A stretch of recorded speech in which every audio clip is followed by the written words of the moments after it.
Bem-vindo ao Direito a Falar, uma parceria entre o Económico TV e a revista Advocados. Henrique Sousa Antunes é professor auxiliar na Faculdade de Direito da Universidade Católica Portuguesa, a Escola de Lisboa, onde se licenciou e obteve os graus de mestre e de doutor. Na instituição foi membro da direção de Rui Medeiros entre 2002 e 2005, leciona na área do direito privado, regendo direito das obrigações e direitos reais na licenciatura e também direito do consumo no mestrado. Integra grupos de trabalho internacionais e, além da sua atividade de juriscônsul, intervém em comissões legislativas e tribunais arbitrais e é, obviamente, o diretor desta Escola de Direito. Eu agradeço a sua presença neste Direito a Falar, um Direito a Falar que é também feito em colaboração com a Advocados, como disse, e sempre com a presença de Hermínio Santos, diretor editorial da revista Advocados. Professor, começo por lhe perguntar como é que está o ensino do Direito em Portugal. O ensino do Direito na Católica está muito bem. Nós, há alguns anos, temos vindo a fazer uma aposta estratégica no sentido de apresentar fatores de diferenciação e que ajudem os nossos alunos, quer na colocação profissional, quer na sua investigação, cá ou lá fora. E por isso temos, na verdade, trazido ao ensino do direito perspectivas que não eram clássicas ou tradicionais nesse ensino. Não é? Nomeadamente? Temos uma forte aposta na internacionalização. Isso é evidente no nosso segundo ciclo, onde criámos, há alguns anos atrás, 2 programas de mestrados em inglês, os LLMs, que integram, hoje em dia, a lista do Financial Times dos melhores LLMs oferecidos no mundo, o que, de facto, para uma faculdade de Direito portuguesa é uma novidade. Conseguimos trazer os professores das melhores universidades, das mais reputadas universidades de todo o mundo, dos Estados Unidos, da Europa, da Austrália, e vêm com gosto porque, na verdade, percebem que encontram aqui um grupo de alunos selecionado, um grupo de alunos restrito, que conjuga alunos portugueses e alunos estrangeiros. Temos uma mistura, de facto, muito, eu diria, muito rica. Temos grupos de 25 alunos em cada LLM, 25, 30 alunos em cada LLM, e, na verdade, cerca de metade são portugueses, metade são estrangeiros. E os professores vêm com gosto, porque sabem que encontram não só qualidade, mas também a possibilidade de estabelecer um diálogo rico, que é enriquecedor para os alunos e enriquecedor para os professores.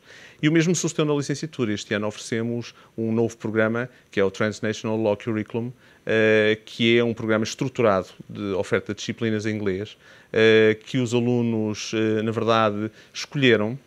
Aliás, esse é um dado curioso, puder partilhar consigo, já neste momento, é que, na verdade, nas candidaturas à Católica, o fator de escolha, entre outros, mas porventura talvez o mais relevante, foi exatamente a oferta de um programa internacional estruturado. As pessoas vêm porque sabem que encontram aqui uma formação num direito transnacional, num direito que já não é só local, limitado pelas fronteiras.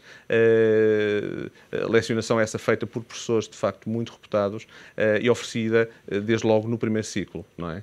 Portanto, eu diria que a internacionalização é um aspecto, na verdade, em que nos diferenciamos e em que inovamos no ensino do direito. Mas depois há outro aspecto também que eu acho que é importante destacar.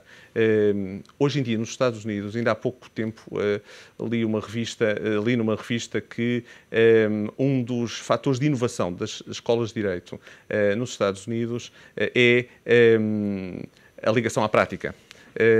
Inclusivamente adotando ou procurando adotar o modelo das escolas de medicina. Ou seja, no fundo, como nós vemos quantas vezes em séries norte-americanas, não é? E aquilo que é uma prática também na Europa, naturalmente, dos alunos que, estando a estudar na faculdade, têm de imediato um contacto com a vida prática, acompanhando os médicos, acompanhando os casos que são atribuídos a esses médicos.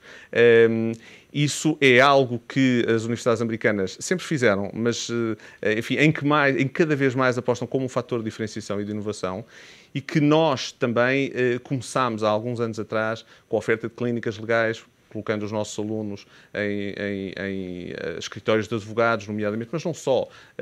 Por exemplo, ainda recentemente celebrámos um protocolo com a DECO, em que tivemos alunos na DECO, e temos ainda alunos na DECO a fazer estágios. Temos depois os cursos de verão também com uma colocação que é, no fundo, uma colocação que representa um primeiro passo, um primeiro ensaio do contacto com a prática, não é? Estes dois fatores são fatores relevantes no ensino do direito. Depois, diga. Portanto, ou seja, estava a querer dizer que a Universidade, na licenciatura de Direito, não sente falta de candidatos, apesar de haver um excesso de número de advogados em Portugal, e só em 20 anos o número de advogados triplicou em Portugal, a faculdade não sente falta de candidatos. Não sente. Não sente, eu acho que toca aí num aspecto que é importante. Como em qualquer área do conhecimento, há sempre necessidade de bons profissionais. E sempre necessidade de profissionais que estejam adaptados à realidade atual. A realidade atual não é apenas aquela que eu tive enquanto estudante que se licenciou fazendo uma cadeira de Direito Comunitário, que na altura era uma cadeira optativa. E estamos a falar em 1993. Ou seja, já há alguns anos depois da adesão de Portugal às comunidades. E nessa altura, de facto, o Direito Comunitário, tal como o Direito Internacional Privado, que é uma cadeira clássica, eram se calhar os únicos fatores de ligação para lá do Direito Internacional Público. Uma globalização do direito. Exatamente, uma globalização do direito, não é? Hoje em dia a realidade mudou, não é? Como é que tem evoluído aquilo que é o perfil dos candidatos a um curso de Direito? Eu, enfim, falo, obviamente, pelos alunos da Católica, não é? E faço em dois planos, na licenciatura e nos mestrados. Eu começo talvez pelos mestrados. Dou-lhe um número que eu acho que é significativo num tempo de bastante crise, como conhecemos, não é? Enfim, quer do ponto de vista económico, quer também do ponto de vista social. Nós aumentámos o número de candidatos aos mestrados. As nossas propinas, naturalmente, são substancialmente mais elevadas do que as propinas das universidades públicas. Eu acho que os interessados reconheceram que, de facto, encontram na formação da Católica a tal ligação à prática que eu há bocado referia, e claramente acentuada no segundo ciclo, em que, no fundo, os primeiros 4 anos já terminaram e, mais do que nunca, o mercado de trabalho está à porta, não é? E, portanto, o perfil do candidato é o daquele que, na verdade, quer, enfim, com o enquadramento académico que a universidade pode proporcionar, ter o contacto com a realidade, com a vida prática, com que o candidato vai estar, na verdade, a trabalhar daí a algum tempo, o mais brevemente possível. E feito de uma forma estruturada, de uma forma profissional, com seletividade. Na licenciatura, como lhe digo, a circunstância... Eu fiz uma sondagem mais ou menos informal no acolhimento aos nossos candidatos este ano, no primeiro ano. Fiz em 2 momentos. Fiz num primeiro momento, que é o primeiro dia de acolhimento aos alunos, em que estão todos num anfiteatro, mas depois fiz também algo que eu implementei como uma prática desde o ano passado, que é um almoço com os alunos da licenciatura. Todos os meses envio um e-mail pedindo que 8 alunos se inscrevam para almoçar comigo, para, no fundo, ter um contacto com os alunos e perceber, na verdade, quais são as suas necessidades, quais são as suas expectativas. E quer nesse contacto no anfiteatro, quer no almoço, eu percebi uma coisa que é de facto relevante.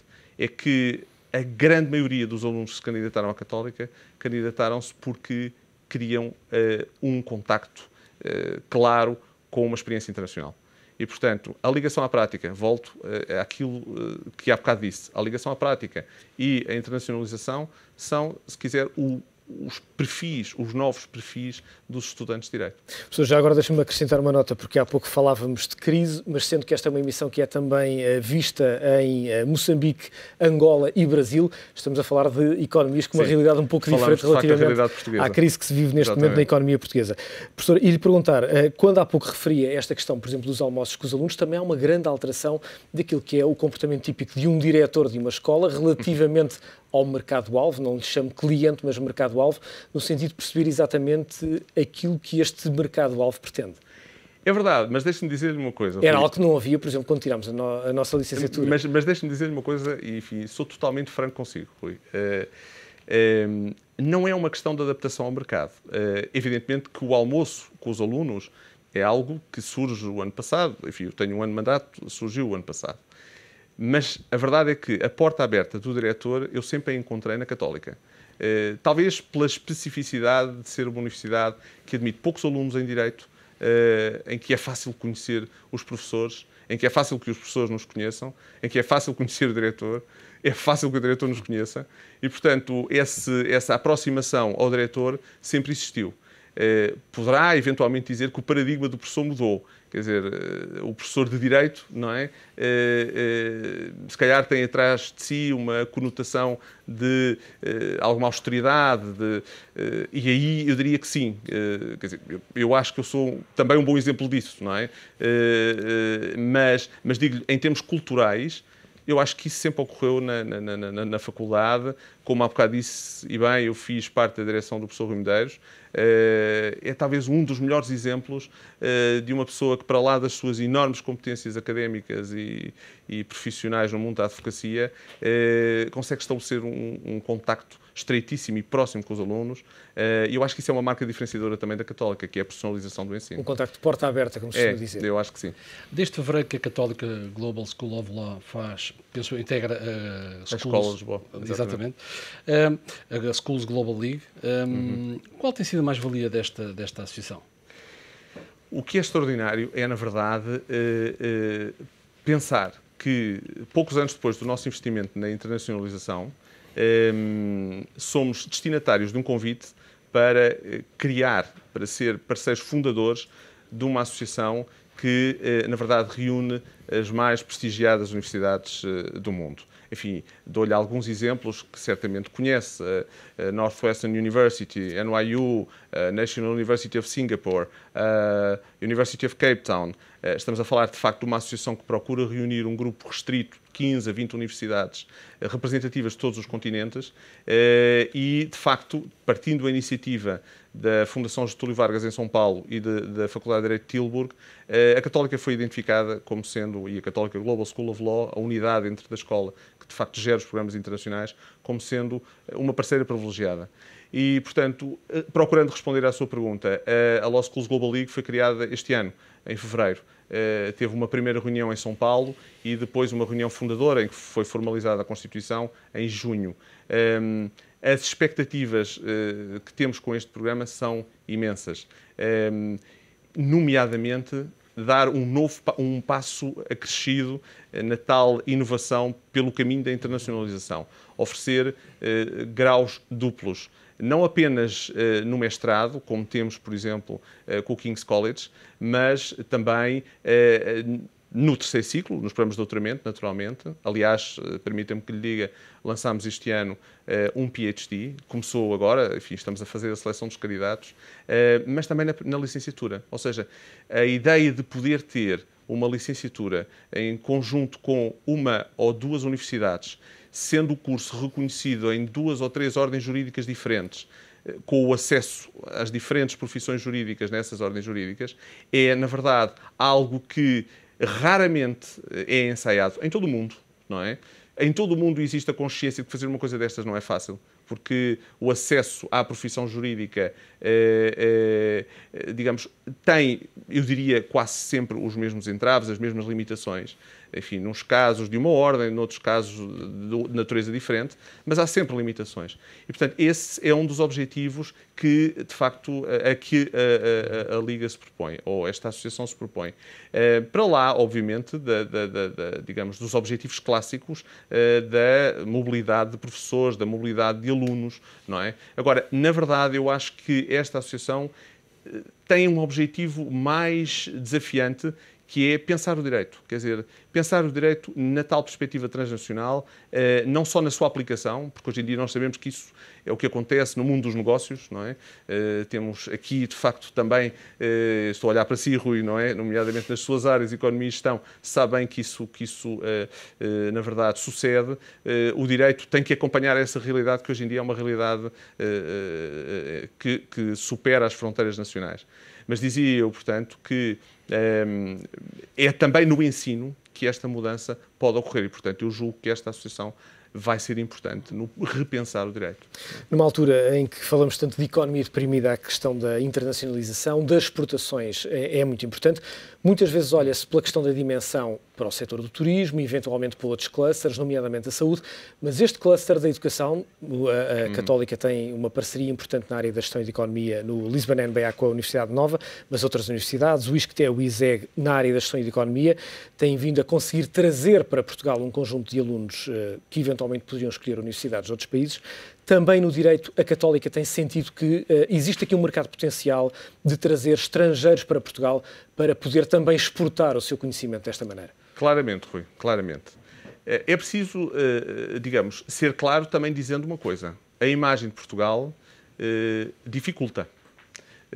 Neste momento, a imagem externa de Portugal é uma limitação a estes ensaios que vêm sendo bem-sucedidos, enfim, em instituições que referiu e também na Católica Global School of Law. Mas não há dúvida que a qualidade do programa, quando, na verdade, um estudante na Austrália, na Europa, na África, nos Estados Unidos, temos vários alunos americanos, olha para o nosso programa e vê uma quantidade impressionante de reputados professores. E depois, repare, há aqui uma diferença. Poderia fazer um LLM a Harvard, com certeza. Mas se calhar em Harvard tinha, na mesma turma em que estaria, teria mais 90, mais 100, mais 150 pessoas consigo. A possibilidade de diálogo que teria com o professor não seria aquela que nós aqui conseguimos permitir, não é? E, portanto, o que eu lhe quero dizer é que, de facto, tem sido possível, apesar enfim, das dificuldades que a situação que o país atravessa causa à imagem das instituições portuguesas, mas tem sido possível e a impressão que eu venho tendo, apesar dessas dificuldades, é que com esforço, com trabalho naturalmente, trazendo as pessoas cá para passarem a mensagem da qualidade do serviço que é aqui prestado, é possível, de facto, ser mais ambicioso e alargar os horizontes dos nossos programas. E daí, como lhe disse, ter iniciado o PhD nesta altura, digamos, é, se quiser, a melhor justificação que eu tenho ou o melhor exemplo que eu tenho para lhe dar de como, de facto, isso é possível. E já agora deixe-me acrescentar-lhe uma outra coisa. Tocou na economia e na gestão, há bocado falámos, até pela sua formação, mas outro dos aspectos de inovação nos Estados Unidos e que eu acho que não tem sido aproveitado na Europa é a interdisciplinaridade. A possibilidade de trazer, no fundo, docentes de diferentes áreas do conhecimento a um curso oferecido com esse caráter de interdisciplinaridade. Enfim, estamos a pensar, por exemplo, gestão e direito, com certeza, mas estamos a pensar noutras ofertas, sociologia e direito, psicologia e direito, não é? Esse é outro dos desafios que também a associação que há bocado referiu, a Law Schools Global League, pretende, na verdade, discutir. Eu olhando, por exemplo, ao campus da Católica, não é? E, enfim, todos sabem o prestígio que, por exemplo, a Faculdade de Ciências Económicas e Empresariais tem entre nós. Eu vejo que com enorme facilidade conseguiríamos montar um programa de excelência internacional que tivesse essa vertente interdisciplinar. E, portanto, eu acho que temos de ser criativos, não é? E não esquecer os bons exemplos que vêm, porque, quer queiramos, quer não, os Estados Unidos têm, nas 20 melhores universidades em quase todas as áreas do conhecimento, têm 17 ou 16, 17, não é? Portanto, as outras 2, 3 são os que estão fora dos Estados Unidos. Não quer dizer, obviamente, que o nosso direito não tenha raízes locais, não tenha tradições. Essas serão sempre respeitadas, naturalmente. O global não ocupa o local. Agora, o local também não pode ocupar o global. Falou na dificuldade atualmente da imagem de Portugal não ser a melhor desses estudantes, ou dos estudantes que querem vir para cá, mas de qualquer forma Lisboa tem sido, ou tem estado a ser procurada por muitos estudantes de várias origens. Acha que Lisboa tem mais valias em cativar um estudante? Pode pesar na opção entre ir para, sei lá, para outra cidade europeia ou vir para Lisboa, por exemplo? Nomeadamente, e permite-me, Hermínio, esta questão que nós conseguimos oferecer, que eventualmente outros países não conseguem, que é um triângulo estratégico entre América do Sul, Brasil, nomeadamente, África, Europa e até com os Estados Unidos, onde temos excelentes relações. É verdade. Eu acho que as duas perguntas, ou melhor, que as perguntas têm duas dimensões. respondendo à sua primeira dimensão, Hermínio, eu digo-lhe com toda a franqueza que eu sou lisboeta, sou alfacinha, portanto conheço os defeitos da cidade, mas conheço muito as virtudes da cidade. Eu acho que quando nós viajamos percebemos quão bonita é a nossa cidade, quão boa é a nossa comida, quão bons podem ser os nossos serviços, quão bom é a nossa oferta de praias. E, portanto, há fatores de atratividade. E Lisboa é uma cidade histórica, é uma cidade que não sofreu as consequências de uma Segunda Guerra Mundial. E, portanto, é uma cidade que, de facto, apesar, enfim, de sabermos que o esforço de recuperação e de manutenção dos seus edifícios não é aquilo que é possível, mas, de facto, fica aquém daquilo que nós desejamos, é uma cidade que gera atratividade. Os alunos vêm também por Lisboa. Os professores vêm também por Lisboa. Vêm porque, de facto, são bem acolhidos, porque gostam da cidade, porque gostam do povo. Eu acho que o povo português tem características que são... Se calhar nós não nos apercebemos disso, mas que, de facto, nos particularizam dentro da Europa. Portanto, isso é verdade. Em relação à sua pergunta, Rui, de facto, nós somos um eixo. Nós somos o eixo, isto é, vê-se claramente que há candidatos que cá vêm. É evidente que vêm aprender um programa internacional, portanto, isso há, mas o que é que isso tem de lusofonia? Pode não ter de lusofonia o programa, mas depois tem a envolvente do programa. E a envolvente é o quê? Nós temos alguns exemplos de alunos que vêm e que não conheciam português, não sabiam falar português e que vieram aprender português e que se apaixonaram pelo país. Eu dou-lhe um exemplo muito particular. Nós temos um ex-aluno do nosso LLM, que tem larga atividade académica e judicial na República Checa, hoje em dia, e que continua a voltar cá para dar aulas aos nossos alunos. Ele é um apaixonado de Portugal, aprendeu português, mas é apenas um exemplo, quer dizer, poder-se dizer isto esgota, não esgota, não é? Portanto, isto é também um fator de promoção do país e na verdade, neste caso por gosto, mas há casos em que a aprendizagem do português e a aprendizagem da cultura portuguesa é feita também com um propósito muito também utilitarista, ou seja, no fundo para poder entrar nesse eixo negocial com a lusofonia. E obviamente querendo uma network, calculo que seja cada vez mais importante. Sim. A nível global. É verdade. Há uma questão que me parece importante também analisarmos, ou obter a sua opinião sobre este assunto, tem a ver com a utilização de novas tecnologias no ensino do direito. Todos nós olhamos para o direito durante muitos anos em que havia uma sebenta, um código e uma caneta ou um lápis e um papel. Como é que a introdução de novas tecnologias tem vindo a mudar aquilo que é, não só, obviamente, a prática do direito, mas também o ensino do direito? Bom, em primeiro lugar, começando pelo código. Eu, como há bocado disse, também dou 2 disciplinas de direito privado. Setor mais clássico não poderia haver. E, portanto, o código é fundamental. Agora, toca noutro aspecto em que, de facto, a inovação se pode fazer. Nós temos feito um enorme esforço. Hoje em dia, de facto, os alunos contactam com os professores através do sítio da disciplina. Há, digamos, um diálogo possível à distância. Mas deixe-me dar um exemplo muito concreto que me parece interessante.